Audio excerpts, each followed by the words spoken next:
Hello guys, welcome back to our channel.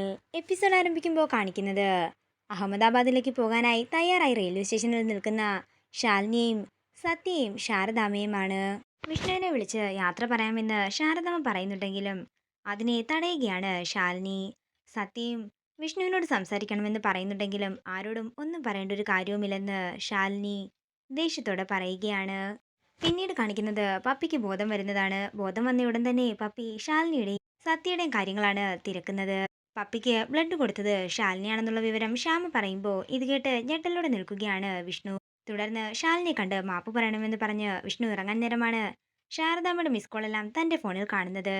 Vishnu ശാരദാമ്മയെ വിളിക്കുമ്പോൾ പപ്പിയുടെ സുഖവിവരങ്ങൾ അന്വേഷിച്ചതിന് ശേഷം ശാലിനിക്ക് transfer ആണെന്നും ഞങ്ങൾ അഹമ്മദാബാദിലേക്ക് പോവുകയാണെന്നും ശാരദാമ്മ പറയുന്നു. ഇത് കേട്ട് ഞെട്ടലോടെ നിൽക്കുകയാണ് വിഷ്ണു. ഞങ്ങള് റെയിൽവേ സ്റ്റേഷനിലാണെന്നും അധികം വൈകാതെ ട്രെയിൻ വരുമെന്നും പറയുമ്പോൾ വിഷ്ണു ഞാനിപ്പോൾ അങ്ങോട്ടേക്ക് വരാമെന്ന് പറഞ്ഞുകൊണ്ട് വേഗത്തിൽ തന്റെ ബൈക്കും എടുത്തുകൊണ്ട് റെയിൽവേ സ്റ്റേഷനിലേക്ക് പോകുന്നതാണ് കാണിക്കുന്നത്. തുടർന്ന് വരുന്ന വഴിക്ക് വിഷ്ണു പലതവണ ശാലിനിയുടെ ഫോണിലേക്ക് വിളിക്കുന്നുണ്ടെങ്കിലും ശാലിനി കോൾ കട്ട് ചെയ്യുന്നു.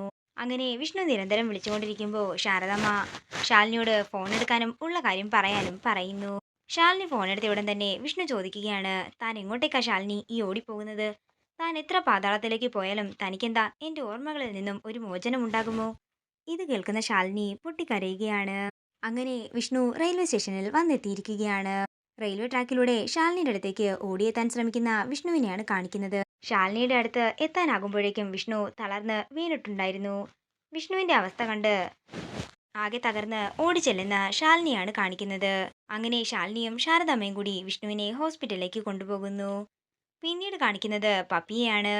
പപ്പി ശാലിനിയും സത്യയും ഒരിക്കലും തന്റെ കൺമുന്നിൽ നിന്നും പോകില്ലെന്ന് സത്യം ചെയ്ത് വാങ്ങിക്കുകയാണ്. പപ്പിയുടെ അവസ്ഥ കണ്ടുകൊണ്ട് ശാലിനിക്ക് സത്യം ചെയ്ത് കൊടുക്കേണ്ടതായി വരുന്നു. ശാലിനിയുടെ വിഷ്ണുവിന്റെ ജീവിതത്തിൽ ഇനി എന്താകും സംഭവിക്കുക? വരും എപ്പിസോഡുകളിൽ കാത്തിരുന്ന് കാണാം. മറക്കാതെ സബ്സ്ക്രൈബ് ചെയ്യുക. വീഡിയോ ഇഷ്ടമായെങ്കിൽ മറക്കാതെ ലൈക്ക് ചെയ്യുക, ഷെയർ ചെയ്യുക, കമന്റ് ചെയ്യുക.